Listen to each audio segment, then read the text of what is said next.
Então, galera, valeu aí por estarem aqui mais uma terça-feira, 1 hora no horário de Brasília. Hoje eu tô falando aqui da sede do LinkedIn. Isso aqui, ó, é a sede do LinkedIn. Eu vou estar passeando pelo campus aqui na gravação de hoje. São vários prédios aqui em Mountain View, na Califórnia. E o pessoal, aqui ainda são 9 e 10 da manhã, então o pessoal tá chegando pro trabalho. Eu vou evitar ficar mostrando também o rosto das pessoas, mas a gente vai passear aqui pelos campos. E hoje a gente vai falar sobre 3 dicas que a gente levantou aí para ajudar vocês a melhorar o LinkedIn de vocês. A primeira dica, já direto ao ponto, que eu queria começar falando, é a questão do registro histórico, tá? O que eu quero dizer com registro histórico? Sabe quando você vai no cartório e você vai lá e fala assim, ó, casei. Aí você bota lá que casou. Aí você separou, aí você bota lá, vai lá no cartório e se separa. Aí você troca de nome, vai lá no cartório e troca de nome. Isso é o registro histórico. Você vai registrando o que vai, os grandes acontecimentos da sua vida, certo? E o LinkedIn, às vezes, ele é confundido como o cartório empregatício de vocês. Não é a carteira de trabalho. Não é onde você vai necessariamente fazer o registro histórico da sua experiência profissional toda, se isso faz sentido. Então, o que eu quero dizer com isso? Deixa eu te dar um exemplo prático. Eu, falando de mim, na minha carreira, eu tive dizer assim, algum período que eu trabalhei com coisas que não tem absolutamente nada a ver com tecnologia. Uma delas foi, por exemplo, que eu fui fotógrafo por um período da minha vida. Eu trabalhei com fotografia mesmo. Era a minha atividade principal. E se você entrar lá no meu LinkedIn, cara, eu não sou fotógrafo no LinkedIn, entendeu? Assim como eu também não sou motorista. Eu fui motorista. Vocês têm noção que eu dirigia carro no estacionamento de um aeroporto? E não faz sentido nenhum se a história que eu quero contar como engenheiro de software, eu colocar lá que eu, por exemplo, fui motorista de aeroporto. Então, uma coisa que eu tenho observado muito, só uma pausa, ó que legal, quando as Big Techs aqui vão fazer evento lá de fora, eles fazem isso, ó. Aí, eles devem ter algum evento aí na hora do almoço. Bem legal. Mas, voltando, quando você for contar a sua história, você tem que levar em consideração quais são as experiências que são relevantes à história que você está contando. Então, não é todo o registro que você vai fazer que vai fazer sentido dentro daquela história. Ainda na minha história, para dar para vocês outro exemplo, tá? Eu hoje sou engenheiro de software Android, beleza? Mas eu não fui sempre engenheiro de software Android. Inclusive aqui, ó, outra pausa, tá? Isso é o edifício principal aqui do LinkedIn. Na minha carreira, né, como eu estava dizendo, eu não fui sempre engenheiro de software Android. Inclusive o Android começou depois de que eu já era desenvolvedor por vários anos. E aí o que eu tive que fazer? Eu tive que modelar o meu currículo ao longo do tempo, porque eu transitei de ASP, tá bom? Para PHP, trabalhei vários anos com PHP. De PHP fui para Java. De Java eu tive uma pausa ali de 2 anos para trabalhar com Objective-C e depois Swift em iOS, que eu acho que vocês não vão ver nem menção de Objective-C e Swift no meu LinkedIn, porque é uma coisa que eu não quero nem que as pessoas saibam que eu faço, que eu fiz. Porque, enfim, por uma questão pessoal. E eu tive que ir trocando o meu registro histórico do LinkedIn conforme a minha carreira foi progredindo, certo? E aí eu ia mudando o termo novo que o Lula colocou, né, e na nossa sociedade, que ninguém usava, a narrativa. eu tive que trocar a narrativa do meu currículo para conseguir ter o registro histórico que faça sentido dentro da minha história. Vou fazer uma pausa aqui agora, depois eu continuo andando. E aí a gente entra no nosso segundo ponto, que é a história que você está contando no seu currículo e no seu LinkedIn. Então, de novo, se eu fui PHP 20 anos atrás, certo? É importante deixar muito claro que a era PHP acabou. Foi um período que ficou muito claro que eu passei por PHP e depois fui fazer outra coisa. Entendeu? Existe e o meu LinkedIn, ele tem que fazer um sentido, a progressão, que eu fiz uma coisa, depois eu fiz outra. Eu gosto sempre de pensar no Darth Vader, que começou Anakin. Existe a era Anakin do Darth Vader, e existe a era Darth Vader do Darth Vader. Ele era do bem, e depois ficou do mal. Entendeu? E tem coisa do passado do Anakin que ele quer esquecer. E tudo bem você ir lá no seu LinkedIn e tirar de lá. Meu, eu não quero mexer com HTML. Entendeu? Pelo amor de Deus, eu não quero. É uma coisa que não faz mais sentido. Então, eu uso aquele poder Jedi, assim, na minha mente, no LinkedIn, para apagar coisa que não me interessa. E aí eu vou para o próximo estágio da minha carreira. Faz sentido? Então, dentro de cada uma das carreiras das pessoas que estão aqui conversando agora, ou de pessoas que estão assistindo pelo YouTube, não encara o LinkedIn como um registro histórico da sua história, de tudo que você fez, de tudo que você mexeu. Tá bom? E a última coisa que eu queria falar nesse sentido do registro histórico e da storytelling, né, de como que você conta sua história, o último trabalho que eu tive antes de estar aqui no Google foi numa empresa canadense chamada CGI, e eu era consultor lá. E lá, gente, eu fiz um pouco de tudo. Eu mexi com TypeScript, eu mexi com Node.js, eu mexi com Java, eu mexi com Kotlin em Android, e eu mexi com Swift e Objective-C. E olha só isso.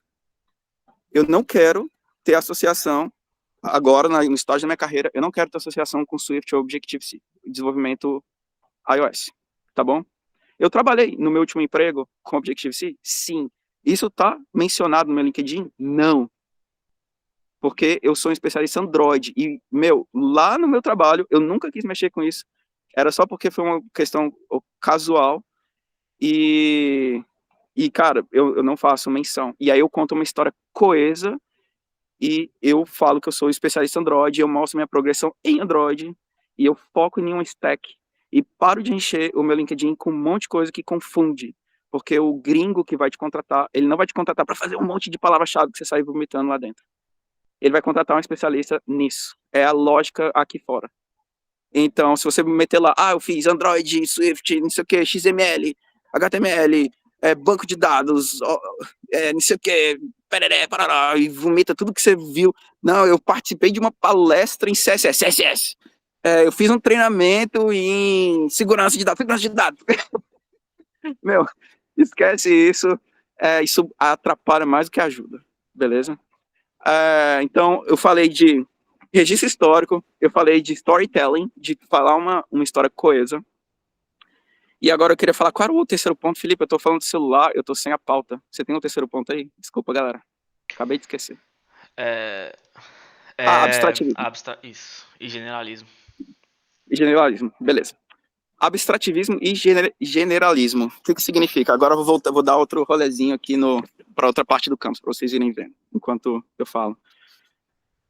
Tem uma coisa que é um conceito um pouco mais subjetivo, que é essa questão de manter o LinkedIn muito abstrato, ou muito generalista, muito genérico.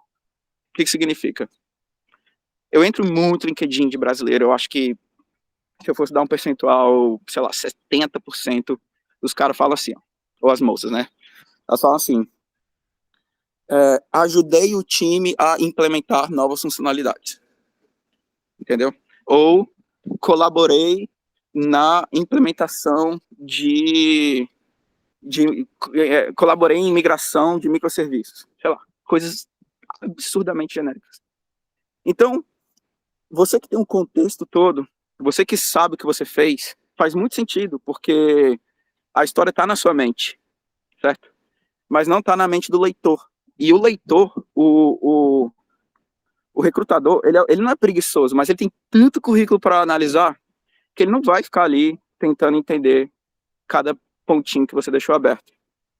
Então, é muito importante você gastar a energia que o entrevistador não vai pôr no seu currículo, que é interpretar e dar mastigado. Então, por exemplo, se eu desenvolvi um aplicativo ou uma tela de um aplicativo, ou eu fiz, de novo, eu sou especialista em Android, então eu vou usar os termos do meu mundo, que é o que eu acho que vai fazer mais sentido para mim. Mas se eu desenvolvi, por exemplo, telas, eu vou colocar desenvolvimento de telas onde o usuário interagia utilizando as tecnologias XYZ, os frameworks ABC. Entendeu? Se eu fiz infraestrutura ali, que era a parte onde o usuário não interage, né, que não é um caso de uso, né, um requisito não funcional, você vai colocar desenvolvimento da infraestrutura do aplicativo para, sei lá, se conectar ao banco de dados X. Mas tem que ser específico, entendeu? Ao invés de ser colaborei no desenvolvimento de, ou participei não sei no que, e uma coisa completamente genérica. Faz sentido? Então, quando você for contar a sua experiência profissional, é quase unânime, tá, gente? Não vai ter um caso que você vai falar que você fez uma coisa tão genérica. Isso se você está liderando um time, tá bom? Você também vai falar que você liderou um time de X pessoas, ou liderei um time que fez isso, que alcançou tal objetivo, que entregou tal coisa, e por aí vai. Então, ser menos generalista e ser menos abstrato vai te ajudar no volume de currículos que o entrevistador tem que analisar, e se você der para ele mais mastigado, vai fazer mais sentido para ele que está lendo. Faz sentido? Então, eu queria cobrir esses 3 tópicos com você. Antes de passar para o Felipe, só vou fazer um recall rapidinho dos 3 e perguntar para vocês se vocês têm alguma dúvida. O primeiro tópico foi com relação ao registro histórico, de você não simplesmente registrar tudo e você aprender a filtrar o que não interessa mais nessa sua mudança de carreira, no estágio da sua carreira hoje, certo? O segundo tópico era com relação ao storytelling, de você contar uma história coesa, que faça sentido e que você demonstre quem você é. Eu sou o Darth Vader, e essa é a minha história, certo? E o terceiro tópico é não ser muito generalista, ficar mencionando coisas de uma maneira muito abstrata. E aí eu queria perguntar para vocês se alguém tem alguma dúvida. Aqui na minha tela, eu estou falando do celular, mas aqui na minha tela está o Rômulo, o Alexandre e o Pedro. Vocês têm alguma dúvida? Algum comentário? Eu tenho. Não. O Alexandre tem. Diz aí, Alexandre. Boa. Essa questão dessas palavras mais abstratas, eu vi algum artigo sobre isso, em que teve algumas palavras que alguns recrutadores americanos levantaram com base em contratações de profissionais. E algumas dessas palavras se destacavam. E eram exatamente essas que tu tinha mencionado. Contribuir, participei, esse tipo de coisa. Faz sentido ou tipo, o cara que está lá no LinkedIn, ele não quer nem saber disso, ele não filtra por esse tipo de informação bem específica? Contribuir, fiz, realizei, participei. Cara, eu gosto de ter eu pessoalmente, eu acho que é legal ter um verbo. Participar, contribuir, são verbos. Entendeu? Sim. O lance mesmo, antes de tudo, obrigado pela pergunta, a pergunta é muito boa. Então, a bronca não é um termo específico, entendeu? A bronca é você fazer uma parada muito abstrata. Por exemplo, tudo bem você falar que participou, entendeu? Agora você não pode falar bem assim, desculpa, mas isso é bem normal. Desculpa, eu não quero ofender ninguém que está aqui no time, na call, assistindo no YouTube. Não é isso, mas é bem normal eu abrir LinkedIn da galera e tá assim, participei em um projeto com mais de 1 milhão de usuários. Entendeu? Entendi. Meu Deus do céu. Ou então, participei na migração de microserviços. Participei na implementação de novas funcionalidades. Aí lascou. Tudo bem você participar de alguma coisa, mas participa de alguma coisa concreta. Sim, faz sentido. Entendeu? Entendi. É isso. Cara, valeu. Obrigado pela pergunta. Eu acho que tem uma mão levantada, eu não consigo ver quem é. Opa, sou eu.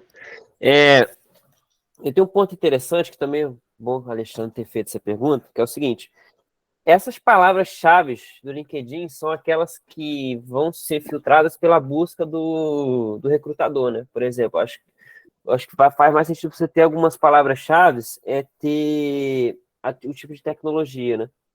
E outra pergunta, agora uma pergunta mesmo é essa aqui, Demetrio. Você ter essa sopa de letrinhas de tecnologia. Eu sei que para o mercado brasileiro, né? A gente pensa muito, pô, o mercado brasileiro, os caras querem cara que saiba de tudo, tipo generalista, né?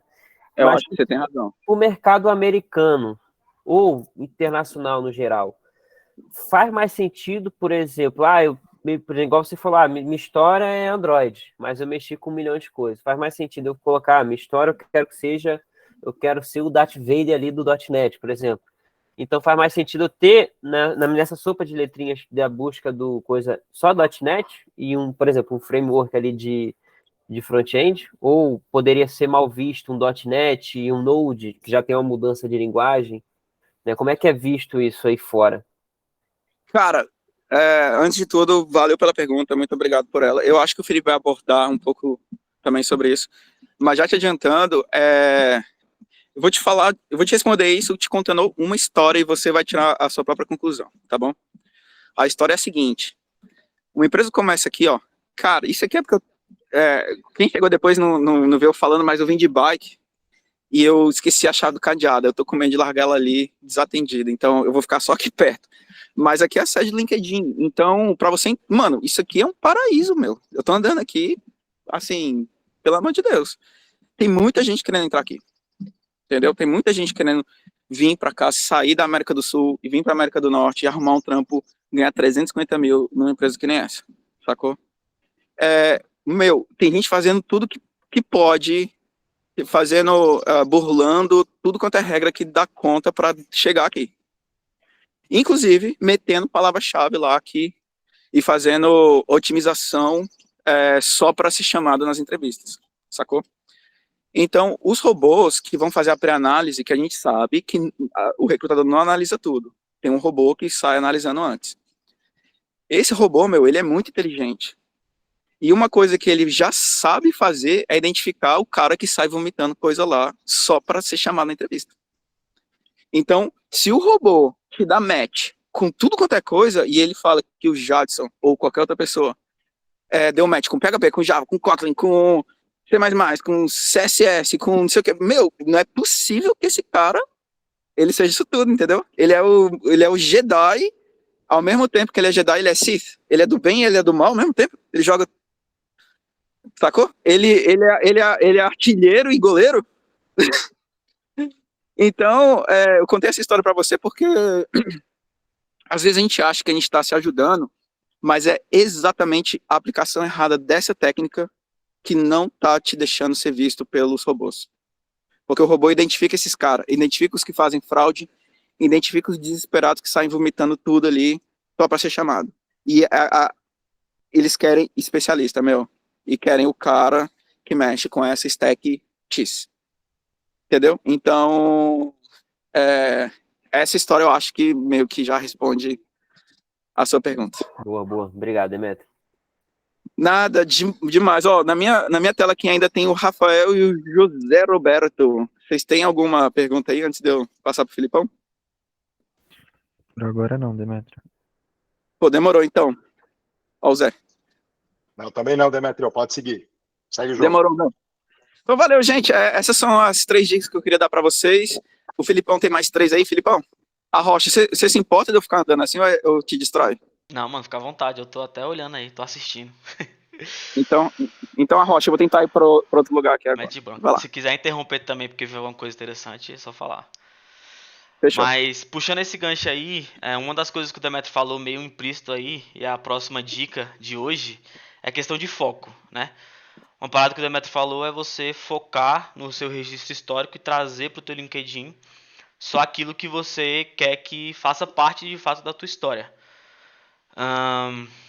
O Zé mandou uma mensagem aqui, te ler rapidinho. Esses dias estava no processo de contratação, a empresa recebeu dezenas de currículos que a pessoa fazia de A a Z, tinha todos os frameworks possíveis e imagináveis.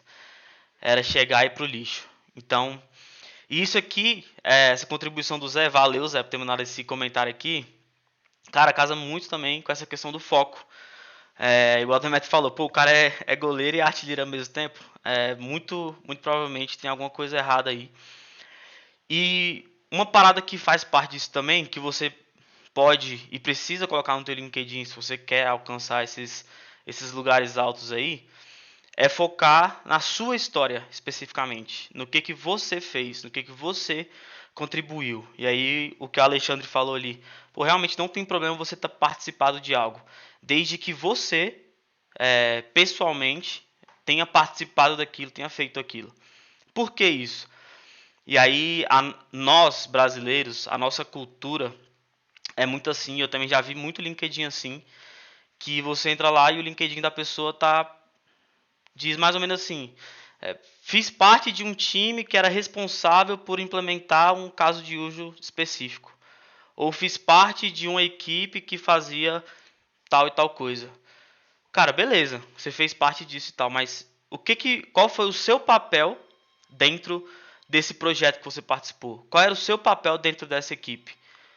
O questionamento que a gente tem que ter é o seguinte, cara: o recrutador, ele está interessado em você, nas suas habilidades, nas suas skills, naquilo que você sabe fazer e naquilo que você quer fazer, né, no futuro. Por isso a questão do registro histórico e tal. Então você coloca no teu LinkedIn que você fez parte de uma empresa que fazia entrega de comida. Pô, então você era o cara que recebia a ligação, preparava o pedido, subia na moto, ia lá, entregava o pedido, recebia o pagamento, fazia tudo isso, ou você era o cara que, sei lá, você criou a parte de pagamento do pedido lá, supondo, tá? Então, é muito importante que Mano, você foque. eu preciso te interromper. Eu preciso te interromper. Tá vendo esse Fala. carrinho aqui, ó? Tá vendo esse carrinho? Ah, Desculpa.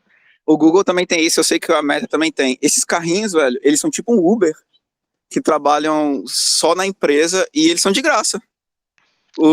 Tipo, pra eu ir pro Google, eu posso simplesmente chamar um carro desse, ele me pega e me leva, velho. E me busca, e eu posso sair de um campus pra outro, ele para aqui na paradinha de ônibus, e eu chego aqui no trabalho, velho. caramba, Total velho. de graça, mano. Você pode vir de ônibus, pode vir de trem, pode... trem você tem que pagar, mas ó, ônibus é de graça e esses carrinhos são de graça, velho. Só porque eu vi o carrinho aqui, desculpa te interromper. Top demais, mano. Mas manda, continua. Mas isso aí não é aquele carro autônomo que me dirige sozinho, não. Tem um motorista aí dentro. Tem um motorista aí dentro. Agora, Ah, tá. aqui, velho, nessa região, você não fica um dia sem ver 5 daqueles carrinhos autônomos que dirigem sozinho. Caramba, Porque velho. aqui é o tempo inteiro. Aqui dentro do LinkedIn não, né? Mas assim, na rua, toda hora passa um. Boa. É bem legal. Beleza. Manda aí. Antes de eu voltar, o Alexandre levantou a mão aí. Quer falar, Ale? Não, eu queria fazer uma pergunta, eu não sei se tu vai falar mais para frente, mas tem a ver com essa parte de dizer o que você fez. Vai lá. As empresas americanas, elas gostam bastante de número, né? Então, assim, você economizou 10 milhões para a empresa, você aumentou, sei lá, a escalabilidade, sei lá, em 97%, enfim. Quando isso não é uma realidade de todo mundo, e eu puxo a sardinha para o meu lado, né? Tipo assim, já trabalhei bastante com consultoria, e consultoria, o cliente não se preocupa muito com isso, sabe? Uhum. Como é que isso é, assim, sei lá, para uma FENG da vida? Pô, eu não tenho essa informação, ou eu nunca participei de projetos em que eu tivesse contribuído com uma relevância de impacto de milhões. Isso pesa no final das contas ou não? Mano, ótima pergunta, velho. Eu acho que o Demetrio vai poder depois falar melhor sobre FANGs e Big Techs. Eu vou chegar nesse ponto. Eu acho que eu vou segurar um pouquinho a tua pergunta pra Boa, responder, ok, porque é literalmente boa, o próximo tópico aqui. tá. E aí vai casar muito. Então, só continuando aqui, Rômulo, eu vi que tu levantou a mão. Eu vou só terminar o raciocínio aqui da parte do foco e aí eu abro pra tu. Mas voltando na questão do foco ali, então, cara, você tem que focar, tem que escrever qual foi a sua participação efetiva no projeto XPTO que você participou da empresa, qualquer ela que seja. Você foi o back-end que implementou, que criou um microserviço novo para entregar aquela funcionalidade. Você foi o cara responsável por uma integração com o parceiro. Você foi o cara responsável por criar a tela. Seja específico, né? Voltando naquele ponto que o Demetrio falou, nada de abstrativismo, generalismo, seja específico com o que você fez. Porque os projetos, no final das contas, uma coisa que a gente tem que entender é que os projetos que a gente participa, eles são só uma ferramenta que nós temos à nossa disposição para mostrar nossa habilidade. Então, cara, isso é uma parada que quando eu entendi isso na minha cabeça, virou uma chavinha muito grande, porque no final das contas, pensa que você, vamos fazer um exercício de simpatia aqui agora. Pensa que você é um cara, um recrutador, você mora no Canadá, por exemplo, e você tá olhando o LinkedIn de um cara lá de Arapuana, Paraná, do Brasil. Mano, o cara que mora no Canadá, ele não sabe o que é Paraná. Muito menos que Arapuana. Quem mora em Arapuana, que falou aqui mais cedo. Não tô querendo ofender nem nada, mas às vezes o cara não sabe nem o que é Brasília, São Paulo, sei lá.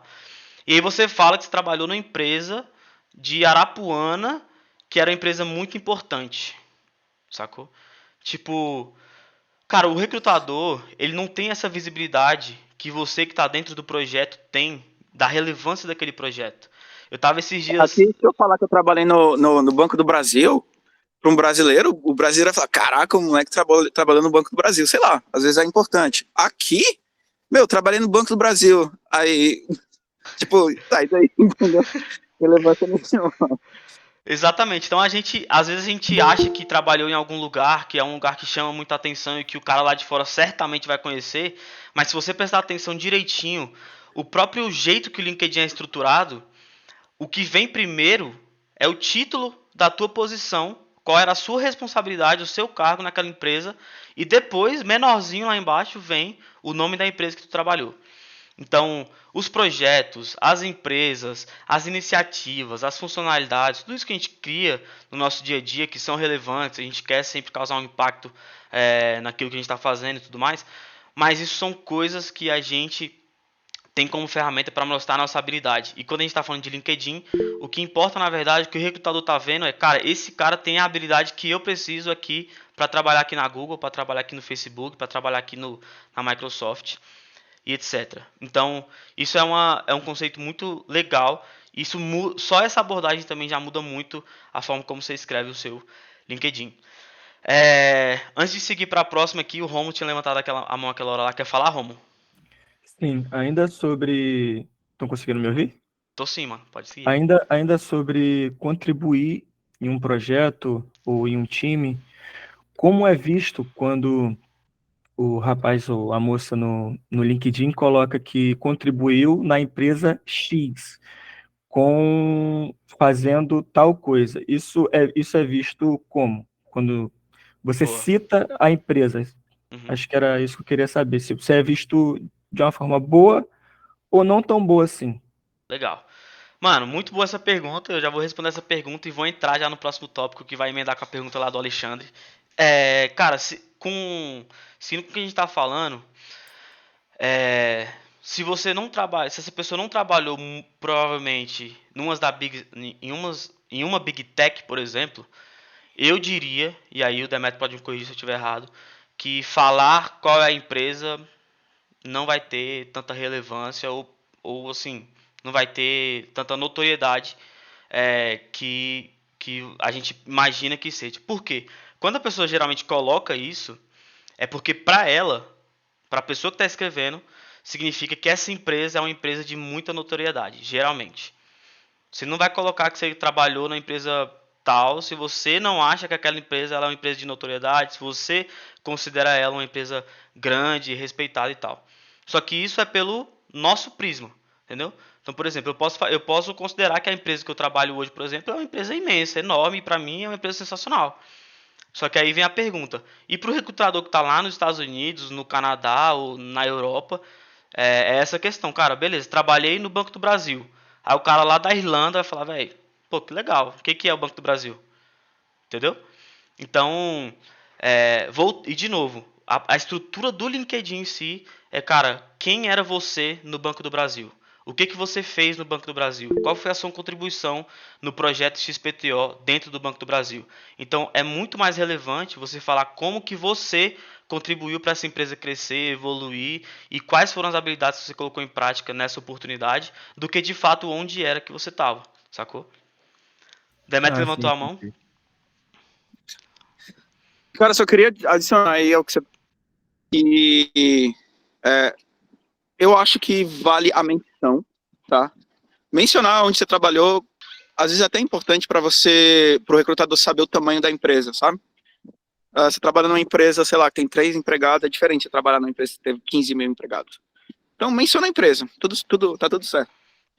Agora, só refraseando o que o Felipe está dizendo, é que muitas vezes a gente coloca como a maior importância daquele registro a empresa em si.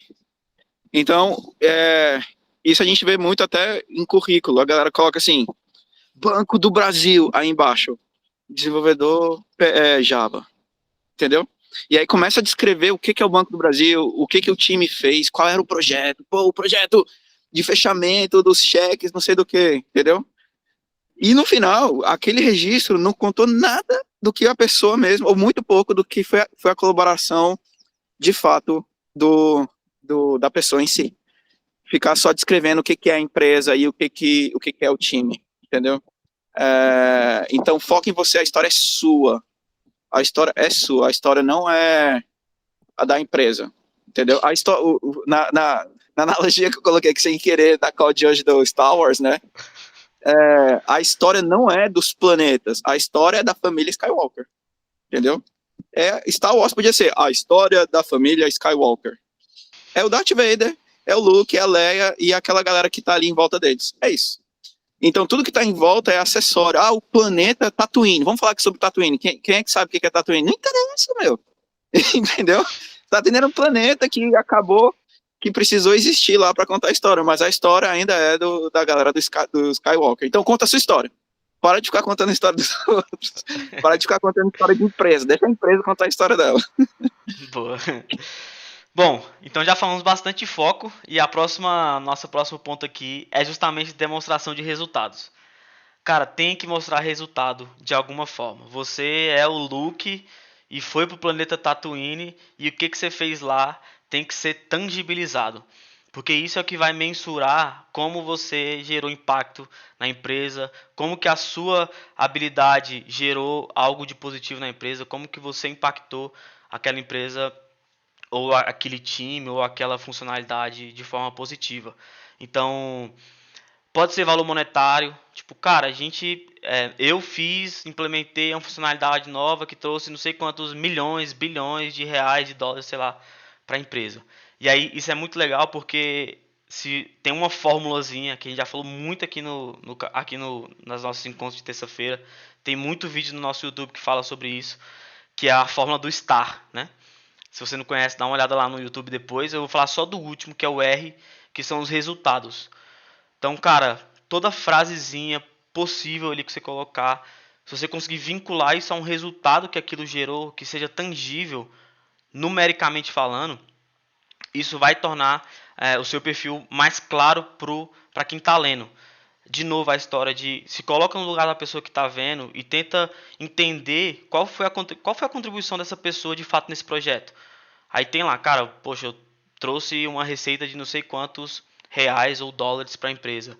E aí entrando um pouco na questão do Alexandre, cara, às vezes é difícil a gente conseguir mensurar isso de fato. Às vezes você trabalha com back-end e não tem algum número de usuário na sua plataforma. Às vezes a gente tem pessoas aqui que querem entrar na área de UI e UX. Às vezes, cara, de fato o trabalho não tem tanta visibilidade numérica no impacto do relatório anual da empresa, mas certamente pode ser que tenha algum estudo que mostre que depois que você colocou uma cor vermelha no botão, a taxa de clique aumentou em tantos por cento. Ou você implementou coberturas de teste num sistema e melhorou a qualidade do sistema em X%, que garantiu uma melhor estabilidade e o sistema parou de ter downtimes, por exemplo, porque tinham inúmeros downtimes e você contribuiu para que os downtimes diminuíssem, sabe? Então, é importante tentar extrair, de alguma forma, algum número, algo que mostre um resultado tangível do que você trabalhou naquela oportunidade. Seja, igual eu falei, todos esses exemplos, porque sem o resultado, fica uma pecinha faltando. Fica um negocinho de tipo, poxa, faltou a conclusão, faltou como é que é o clímax ali da história. Tipo, cara, beleza, o cara é sensacional. Ele foi um cara que atuou num projeto legal, teve uma participação bacana, liderou um time e tal. Mas qual que foi o outcome dessa experiência dele? Qual que foi a saída? Qual que foi o resultado que ele gerou de fato para aquele projeto que ele estava trabalhando? Quer falar, Dé? Cara, eu quero, porque eu sou o cara das analogias aqui hoje. Meu, na sua história, ou você mata a princesa, ou você salva a princesa, ou você mata o vilão. Sacou? A minha história é muito legal, eu fiz várias coisas legais, eu conversei com as pessoas. Meu, ou você mata o vilão, ou você salva a princesa. Cadê? Que princesa que você salvou? Que vilão que você, que você matou? E tem que botar. Aí, endereçando a pergunta do Alexandre, é essa pergunta que o entrevistador precisa que você responda, meu. Entendeu? Então, se você trabalhou em um lugar e você não sabe o resultado, o impacto que você causou, ninguém vai saber, porque isso tem que vir de quem tá contando a história, sacou? Então, na minha carreira eu tive alguns pontos de, eu diria, resultados menos expressíveis, que não tinha, aos meus olhos, não tinha muita relevância, entendeu? E aí eu usei isso com a maturidade, né, entendendo o momento da minha carreira e tudo, eu usei essa técnica que o Felipe tá falando, que cara, não é possível que nada que eu fiz nesse ano eu não consiga quantificar o meu trabalho como um resultado da história contável, entendeu? Então, uma coisa que Big Tech odeia, meu, é você, por exemplo, tomar a decisão por causa de gosto. Eu vou fazer o botão vermelho ou azul. Felipe, genial, o ponto. Cara, não interessa se é vermelho ou azul, interessa o que clica mais, entendeu? Essa é a verdade. Então, se você não sabe medir isso, sendo bem chatão, aquele tio chatão que cospe na sua cara. Mas se tu não sabe medir isso, meu, o impacto das suas decisões, mesmo que seja de interface, talvez você precise melhorar isso antes de procurar um trabalho na Big Tech. Talvez seja exatamente esse componente que está faltando. Então, tenta usar o máximo que você puder a dica do Felipe aí, Filipão, massa, obrigado, que cara, olha para trás, vê cada experiência que você tem lá registrada e tenta fazer uma análise de qual foi a princesa que eu salvei nesse trabalho que eu fiz. E espreme até sair alguma coisa. Qual foi o vilão que eu matei? Eu tô aqui porque começou a chover, eu precisei vir pro coberto. Qual foi o vilão que eu matei aqui nessa experiência profissional? E, meu, se você espremer, sai. Às vezes não é um vilão do nível Darth Vader, mas vai sair ali um Copa ali do Super Mario. Beleza? Valeu. Alexandre, tá com a mão levantada? Fala aí, mano. Mano, assim, essa é uma mentalidade realmente que a gente no Brasil tem que mudar, porque, assim, é até o tipo de informação que não é muito divulgado. Tem até aquela brincadeira que a gente faz, né? A empresa só vai dar PL se ela teve lucro. Então, muitas vezes, tu nem sabe se vai ter PL ou não, se a empresa deu lucro ou não. Quizá você saber se aquela lógica que tu meteu no código, de alguma forma, gerou dinheiro para a empresa, né? Mas realmente esse é o tipo de coisa que, a partir de hoje, eu vou olhar diferente, porque até então, cara, a gente entrava lá no projeto e Sim. tava nem aí. Mano, desculpa, Felipe, cara, desculpa, tá te atropelando assim, meu. Vai lá, mano, vai lá. Cara, deixa eu te falar, só descrever um pouco o meu trabalho hoje. E eu tive que aprender isso antes, porque se você quiser aprender isso depois que você estiver trabalhando aqui, você tá morto. Isso vai te atrapalhar muito. Um grande mensurável do meu trabalho é latência, é o tempo que as coisas levam. Então, se eu for mexer numa solução que já existe, porque o produto que eu mexo, que é o assistente, já tá no ar, e todas as funcionalidades já são existentes, né, já estão ali rodando. Se eu tiver que meter a mão em alguma coisa, antes de tudo, a primeira coisa que eu tenho que fazer é medir como tá agora. Entendeu? Então, quanto tempo a latência, exatamente, qual é a latência de executar esse caso de uso hoje? É essa. E aí eu tenho um relatório. Aí eu meto a mão. Aí eu faço o teste AB. Se durante o teste AB faço o canary release, sacou? Eu sou engenheiro de software, eu não sou programador. Então eu não saio metendo código em produção, sacou? Eu sei o que eu tô fazendo. Então, eu meço, porque eu não adivinho, então eu meço.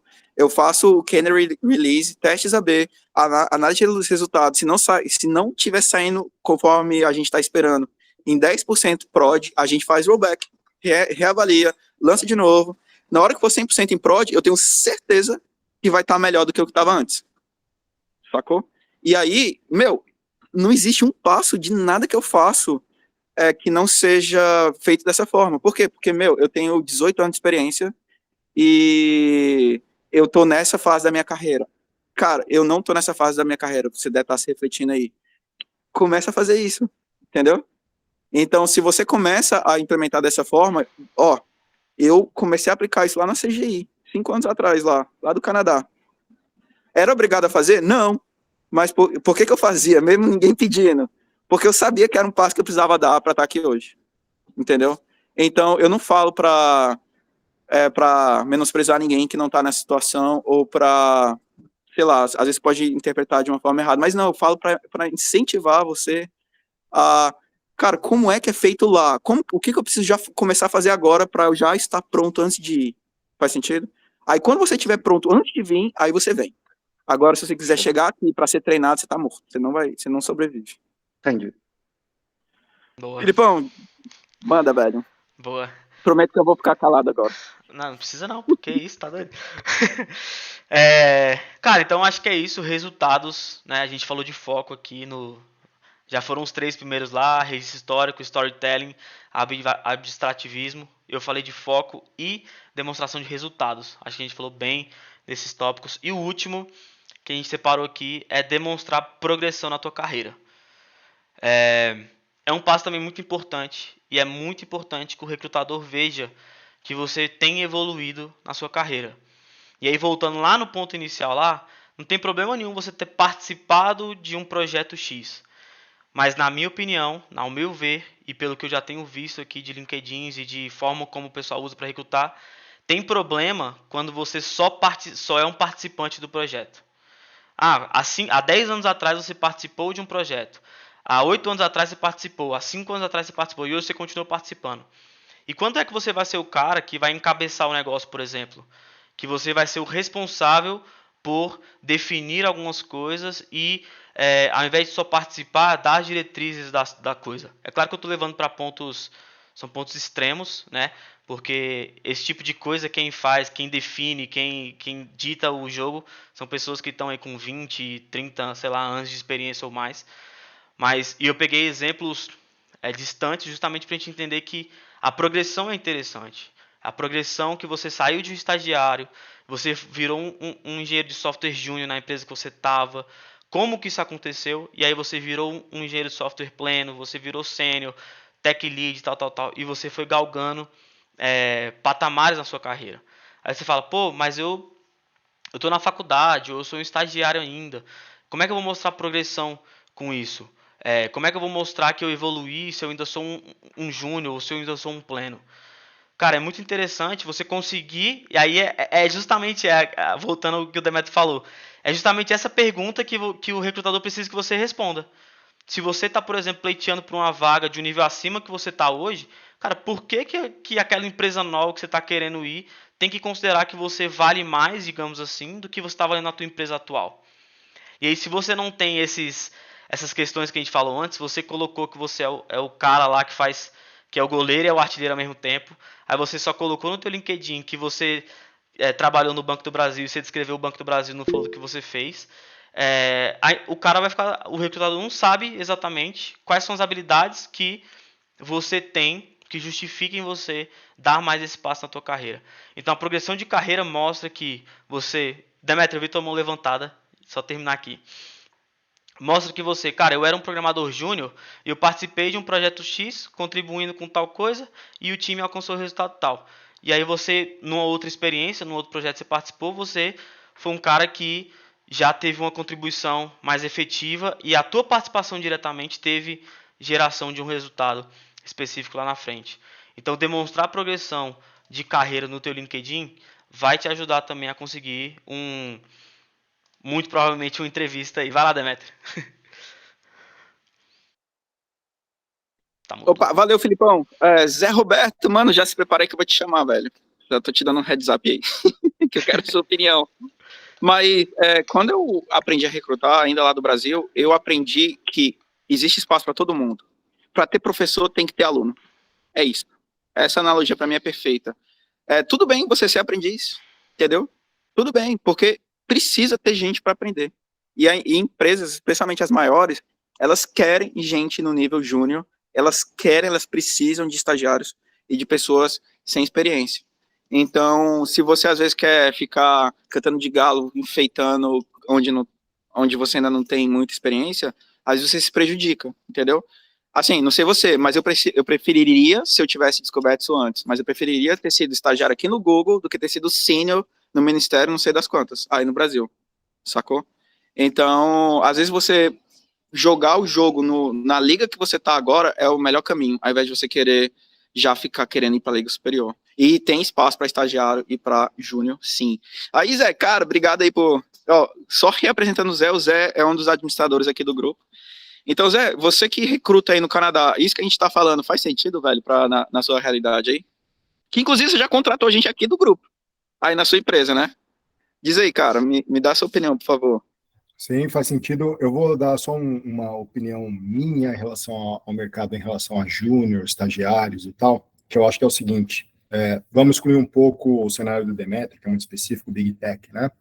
Mas o que a gente vê hoje, o Demetrio, a gente mais ou menos trabalhamos juntos, temos mais ou menos a mesma experiência em vários cenários.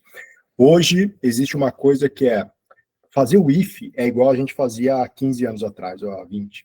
Mas colocar esse if para funcionar em produção é mais complexo. Por quê? Você tem muito mais partes móveis. Você tem builds, você tem linters, você tem CIs, pipelines e... Antigamente, eu e o Demetrio, a gente trabalhava com um banco de dados. Quando a gente pôs 2, a gente falou, nossa, que maravilha. Quando a gente pôs Memcache no Ministério da Educação, foi incrível. Hoje, a gente, básicos, às vezes você está falando de 3, você está falando de Redis, um banco de dados NoSQL e um banco de dados relacional, no mesmo sistema, cada um fazendo sua coisa. É bom, porque cada um está fazendo um trabalho específico, mas é ruim porque aumenta a complexidade, o número de coisas que você precisa entender. E o que eu vejo hoje na indústria, recrutamento e tal, é que conforme os sistemas foram crescendo e em complexidade, muita gente já quer apostar mais no nível pleno ou sênior. Por quê? Porque o cara não vai ter que aprender todas essas pequenas partes móveis. E aí a gente começa a ver, por isso que tem essa loucura, todo mundo quer sênior, plenos, né, para cima e sêniors, e os júniores eles ficam esquecidos. Por quê? Porque eu falo, putz, eu vou ter que ensinar esse cara a ter um monte de móveis de moving parts, né, como fala em inglês, e aí causa essa loucura, né? Você tem muito júnior, muita gente com potencial, mas difícil filtrar, porque, mano, como você vai filtrar um monte de gente, um monte de gente? Então, tem só essa coisa que eu queria dizer sobre júniors, plenos, sêniors no mundo de hoje de recrutamento. Existe espaço? Existe. Eu acho que tem empresas que são mais aptas a isso, empresas que têm essa ideia de, vou construir meus funcionários, né, porque eles vão estar dentro, vão entender meu negócio e tal, então eles vão ter mais paciência. E outras vão ter menos. Qualquer consultoria que a gente vê hoje, tem muita consultoria contratando Baris Dev e afins, eles vão priorizar quem já tem experiência. Por quê? Porque eles vão jogar o cara com batata quente já para resolver. Você tem que descascar a batata quente e, mano, não vai dar tempo você aprender. Pode ser que você não saiba, e aí entra aquelas coisas, eu não sei, sei lá, MongoDB, ou, sei lá, o Redshift, que seja, mas eu sei um análogo, beleza, você já sabe, então você entende como funciona um banco de dados dessa natureza, vai ter alguma coisa de sintaxe, você aprende, beleza. Mas ficar passando, eu nunca mexi com isso, muita empresa vai olhar isso com um pé atrás. Por quê? Porque já está tudo, tem que apagar fogo, né? E para apagar fogo tem que segurar a mangueira, então tem que saber segurar a mangueira, né? E apontar a água para o lugar certo. Então tem essa coisa. Mas sim, existe espaço para todo lugar. Na empresa que eu trabalho, eles têm uma cultura muito forte, não no nosso projeto, infelizmente, mas em vários outros, de ter muitos estagiários, que eles vão chamar de internships aqui, né? Ou co-ops, acho que é o nome que eles dão aqui no Canadá. E tem bastante gente que renova e gente que, quando ela se mostra, ela é contratada. Então, existe uma cultura para isso, mas sim, depende de empresa para empresa e também culturalmente de cada setor, né, da empresa.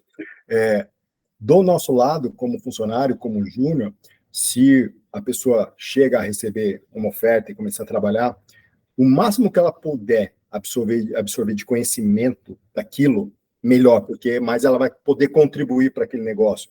E todo mundo que é sênior aqui, não tem nada mais gratificante do que você ter um júnior e depois de um tempo o cara começa a se mostrar, né? Colocar as asinhas de fora e alçar voo do ninho, porque ele já entende como as coisas funcionam, ele vai atrás de informação, ele traz solução e fala assim, pode ser que ele erre, pode, mas ele pensou alguma coisa que vale a pena, pelo menos a discussão. Então, é só esses os pontos que eu queria botar aqui nesse mundo de recrutamento e empresas de TI e tudo mais. Valeu pelo espaço da Metro. Obrigadão demais, cara. Eu acho que faz muito sentido isso que você falou. Realmente, por exemplo, mercado financeiro dificilmente vai contratar júnior. Não vai rolar. Estagiário para trabalhar ali no sistema da bolsa, entendeu? Dos caras que fazem hedge fund, esse tipo de coisa. Eu boto muita fé no que você falou. Mas, se liga só, se você tá numa fase ainda de aprendiz e você reconhece isso em você e você quer pleitear coisa de pleno sênior, só que o risco que você está correndo é de chegar lá e não dar conta, entendeu? E realmente fica muito pesado e o nível de desistência, o índice de desistência ou de arrependimento é muito alto. Porque não tem nada pior, vou dar um número para vocês, o Google aceita que a pessoa leve 2 anos para aprender. Então depois que você for contratado como júnior, você tem 2 anos para entender tudo que está rolando, porque é tudo muito complexo, cabuloso. Então, varia. Cara, genial. É isso, não vou repetir o que o Zé falou. Valeu demais. Gente, obrigado, Filipão. Mano, obrigado pelos tops que você trouxe. Gente, obrigado por estarem aqui com a gente mais uma vez. Eu tô aqui na sede LinkedIn, agora pegando minha bike, indo pro trabalho, e a gente se fala então na terça-feira da semana que vem, tá bom? Obrigadão demais pela participação. Valeu, galera. Um abraço. Beijo. Tchau. Tchau.